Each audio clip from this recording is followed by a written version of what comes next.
Здравейте, приятели! Днес най-после ми остана време да пострелям с новия Vixen 2. Да ви кажа първо какви са основните промени, основните разлики с първата версия на Vixen. Произвежда се отново в две дължини на цевта, само че този път са малко по-големи от предните. В първата версия бяха 25 и 40 см дължина, респективно за късата и дългата версия.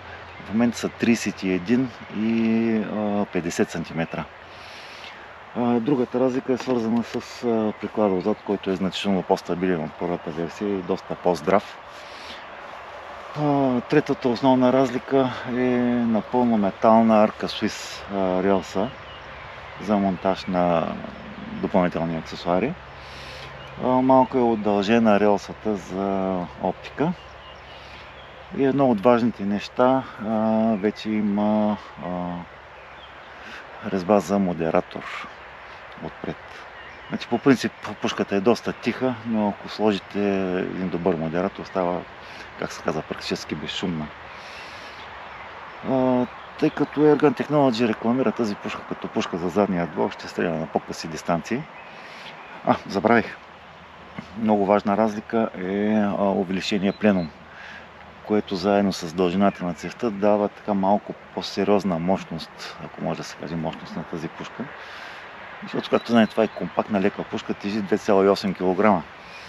2,82 реално я премерих. Сложил съм мишена на 50 метра. Първо ще пострелям по самата мишена, след това съм сложил едни пинчета, 8 на брой, да видим с един пълнител колко от тях ще успея да сваля. И така, времето е почти безветрено. Ще използвам проектирите на JTS Dead Center. Първо мисля да почна с едно 395 грама в 22 калибър.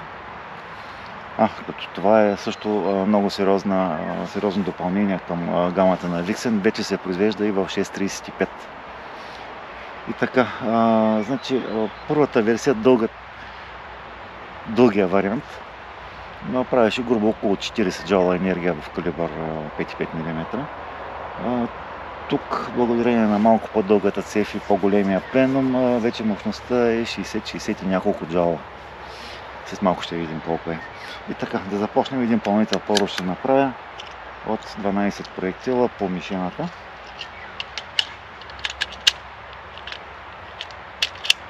След това ще видим колко пинчета ще мога да сваля.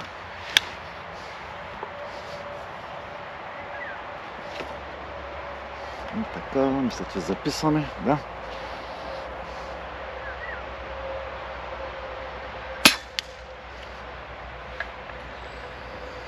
Първи изстрел 297 метра в секунда, 61.63 джаула.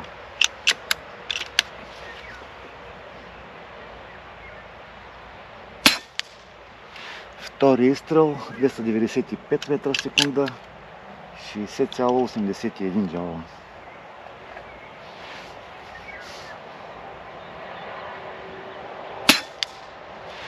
Трети изстрел 296 метра в секунда, 61.11 джаула.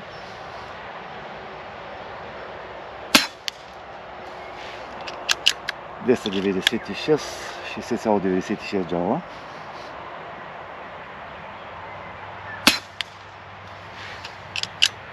Отново 296 метра в секунда.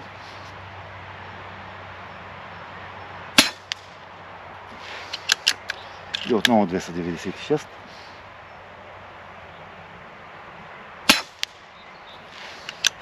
И отново 296.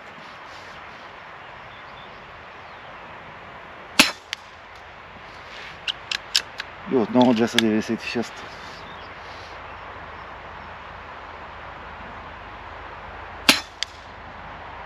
Това избяга малко в ясно. 297 метра в секунда, 61.36 джаула. –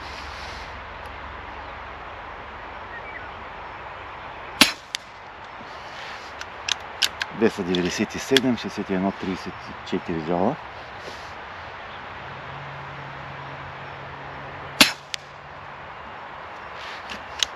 296 метра в секунда.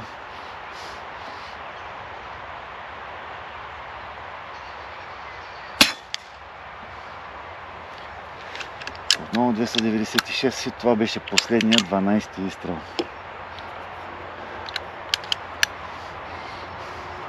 Мисля, че се вижда добре мишената, няма да ходим до нея.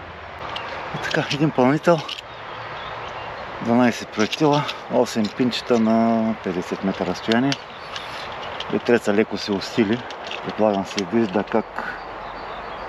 не се вижда, защото увеличението е голямо. Но намали малко. Ето го парцалчето в момента спря. Леко попътен вятър, както се казва. И да видим какво ще направи.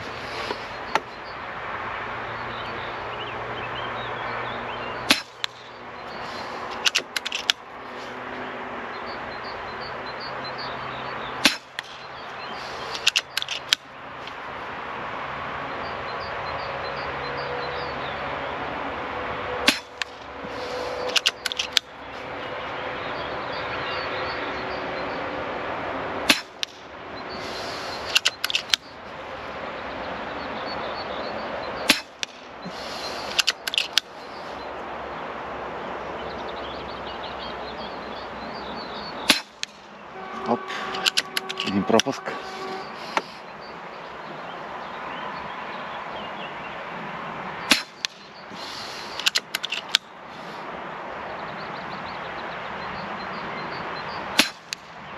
Втори пропуск.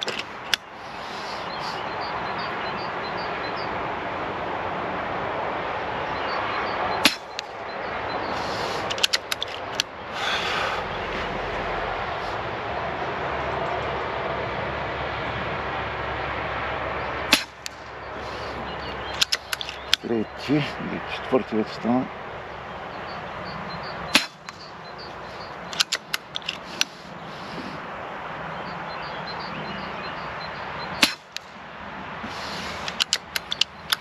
И така, не успях всичките.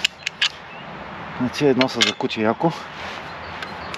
Но от 12 изстрела получихме 7 пинчета.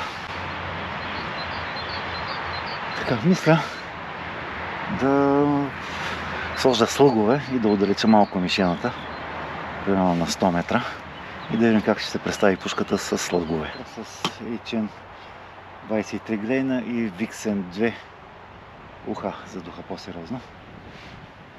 5,5. Където долу лучи, важно е да видим каква е групата. А пък идеята е все пак да видим какво може пушката в реални условия.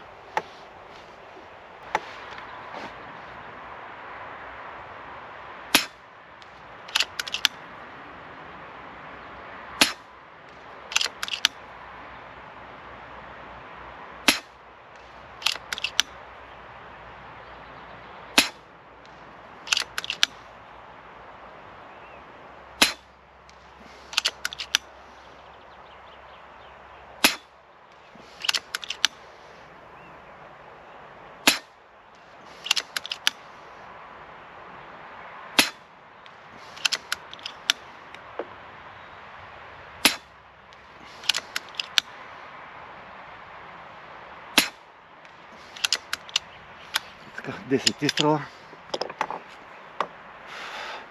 Отидем се пак да видим какво става. Както казах, разстоянието е 100 метра. Вятъра много променлив и определено оказа влияние.